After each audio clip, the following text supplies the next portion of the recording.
ఇక ప్రమాదానికి గురైన విమానంలో 169 మంది భారతీయులు, 53 మంది బ్రిటన్ పౌరులు, 7 పోర్చుగల్ పౌరులు, 1 కెనడా జాతీయుడు ఉన్నట్లుగా కూడా మనకి తెలుస్తోంది. ఇక దీని గురించి మరింత సమాచారం మా నేషనల్ బ్యూరో చీఫ్ కళ అందిస్తారు. కళ, చెప్పండి, ఈ ప్రమాదంలో అయితే ఖచ్చితంగా పెద్ద ఎత్తున గాయపడినట్లుగా కూడా తెలుస్తోంది. అలాగే ఏదైతే మెడికల్ కాలేజ్ మీద కూడా కుప్పకూలిన నేపథ్యంలో అక్కడ కూడా ఎక్కువ మంది క్షతగాతులు ఉన్నట్లుగా కూడా మనకి తెలుస్తోంది. మరి పరిస్థితి ఏంటి? ప్రస్తుతానికి మనకు అందుతున్నటువంటి సమాచార ప్రకారంగా ఏదైతే దాదాపు ఘటన జరిగిన తర్వాత ఏదైతే ప్రహరీ గోడకు అంటే మనకు టేక్ ఆఫ్ అయ్యేటటువంటి సమయంలో చాలా ఫాస్ట్గా అక్కడ ఉండేటటువంటి భవనము 5 అంతస్తుల భవనము అన్నటువంటిది తెలుస్తుంది. ఆ భవనము అది ఒక మెడికల్ హాస్టల్కి సంబంధించినటువంటి డాక్టర్స్కి సంబంధించినటువంటి హాస్టలు.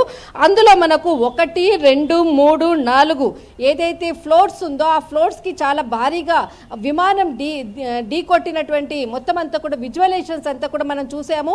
కానీ అది ఒక ఐడెంటిఫై చేసిన తర్వాత అది ఒక మెడికల్ హాస్టల్ అన్నది మాత్రం తెలిసింది.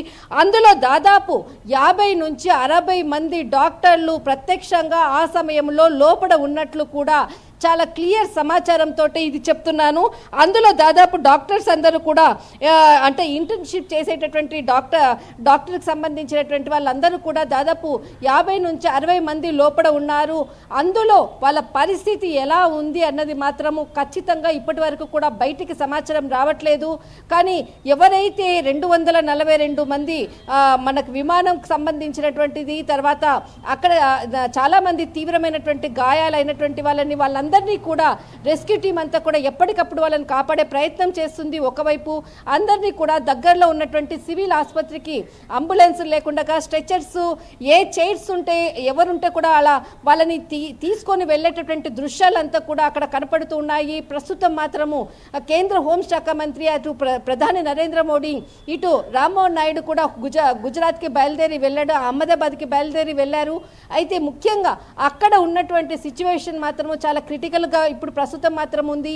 రెస్క్యూ టీము ఎప్పటికీ అప్పుడు మొత్తం అంతా కూడా అక్కడ ఉన్నటువంటి వాళ్ళని రక్షించే ప్రయత్నం చేస్తున్నారు. అంతేకాకుండా చాలామంది గుజరాత్కి సంబంధించినటువంటి ఆర్ఎస్ఎస్ కార్యకర్తలందరూ కూడా వాలంటీర్స్గా వచ్చి అక్కడ వాళ్ళకి సహాయ చర్యలు అందించడం కొరకు కూడా చాలామంది కూడా దాదాపు ఒక 200కు పైగా కూడా ఇంపార్టెంట్ పర్సన్స్ అందరూ కూడా వచ్చేసి అక్కడ కూడా వాళ్ళకి సహాయం చేయడానికి వస్తున్నట్లు కూడా అక్కడికి సమాచారము ఉంది. అయితే ముఖ్యంగా ఏదైతే ఘటన జరిగిన సమయమో హాస్టల్ అయితే ఏదైతే ఉందో అందులో మాత్రము డాక్టర్స్ 50 నుంచి 60 వరకు మాత్రం అక్కడ లోపల ఉన్నట్లు తెలుస్తుంది. ఆ సమయంలో ప్రస్తుతము వాళ్ళ పరిస్థితి ఏంటన్నది మాత్రం ఇప్పటి వరకు ఇంకా సమాచారం రావాల్సి ఉంది.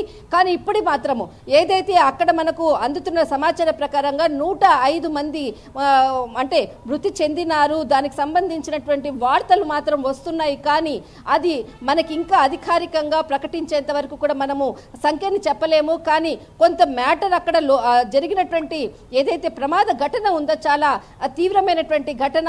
కానీ ఇక్కడ ఏదైతే సాంకేతిక పరమైనటువంటిది ఉన్నదా లేకపోతే ఏదైనా కుట్ర దాగి ఉందన్నా అనేది మాత్రం మరొక దీనికి సంబంధించినటువంటి కూపిలాగే ప్రయత్నం కూడా ఒకవైపు ప్రారంభమైనట్లు కూడా సమాచారం అందుతూ ఉంది. రైట్. అయితే కళ, ఇప్పుడు మరి మాజీ ముఖ్యమంత్రి విజయ్ రూపాని ఉన్న నేపథ్యంలో మరి ప్రస్తుతం ఆయన పరిస్థితి గురించి ఏమైనా తెలిసిందా ఇన్ఫర్మేషన్? ఖచ్చితంగా ఏదైతే మనకు అందుతున్నటువంటి సమాచారము లండన్కు సంబంధించినటువంటి వెళ్ళే ఆయన సీట్ నంబరు 2D అన్నటువంటి ఆయన సీట్ నంబరు, దానికి సంబంధించినటువంటి నితిన్ భరద్వాజ్ ఎవరైతే మనకు ఇతడు విజయ్ రూపానికి పిఏకి సంబంధించినటువంటి వ్యక్తి, ఆయన ఒక సెంటెన్స్ చెప్పడం జరిగింది.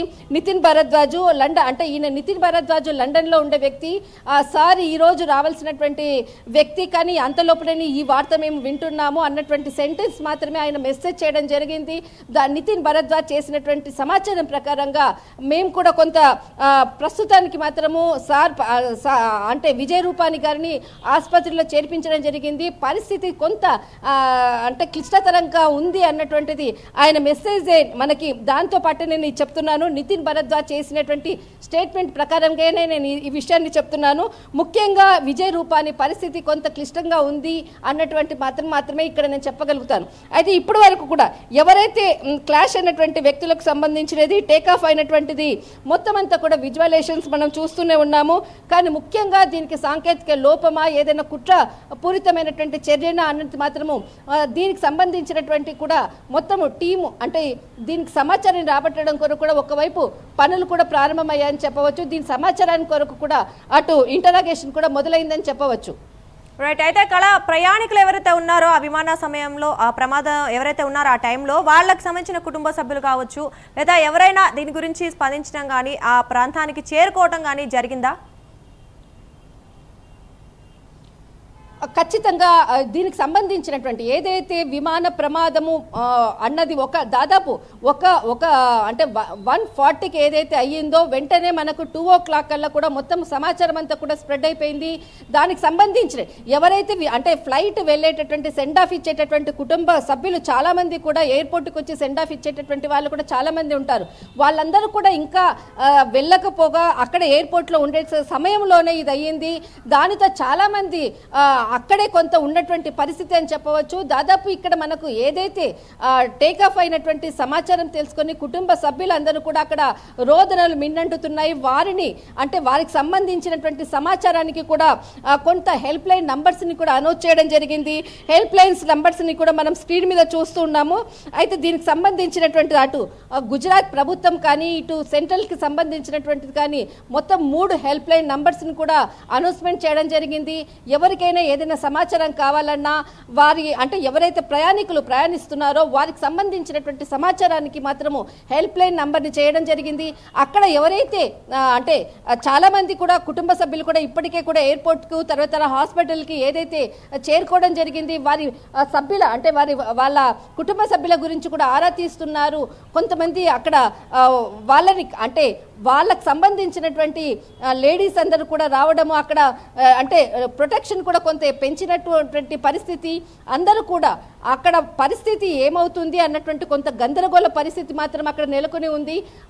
ఎవరైతే కుటుంబ సభ్యులు మాత్రము రోదనలు అంటే వాళ్ళ కుటుంబ సభ్యులు కనపడటం లేదన్నటువంటి మిన్నంటుతున్నటువంటి రోదనలు మాత్రము గుజరాత్ ఎయిర్పోర్ట్ అనుకోవచ్చు, అక్కడ ఉన్నటువంటి గవర్నమెంట్కి సంబంధించినటువంటి ఏదైతే హాస్పిటల్స్ అనుకోవచ్చు, తర్వాత ప్రత్యేకంగా గుజరాత్ ప్రభుత్వం కొద్దిసేపటి క్రితమే అక్కడ కొన్ని సెంటర్స్ని కూడా అంటే చిన్న వాళ్ళకి మనకు అంటే ఎవరైనా ఇంజూర్ అయినటువంటి వాళ్ళని తీసుకెళ్లేందుకు కూడా ఎవరైతే కొందరు వాలంటీర్స్ కూడా రావడం జరిగింది. వాళ్ళకి సంబంధించినటువంటి వాళ్ళందరూ టోటల్ ఎన్డీఆర్ఎఫ్ సంబంధించినటువంటి రెస్క్యూ టీమ్స్ కూడా అందరూ కూడా అక్కడ వాళ్ళని కాపాడే ప్రయత్నంలోనే నిమగ్నమై ఉన్నారు ఇప్పుడు ప్రస్తుతం.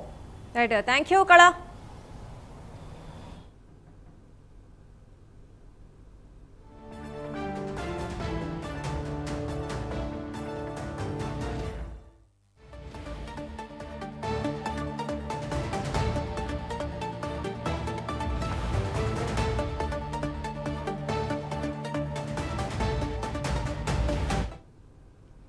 Breaking news. అహ్మదాబాద్ లో ఎయిర్ ఇండియా విమానం కుప్పకూలింది. అహ్మదాబాద్ ఎయిర్పోర్ట్ కు సమీపంలోనే ఈ ఘటన చోటు చేసుకుంది. టేక్ ఆఫ్ అయిన కాసేపటికే విమానం కుప్పకూలింది.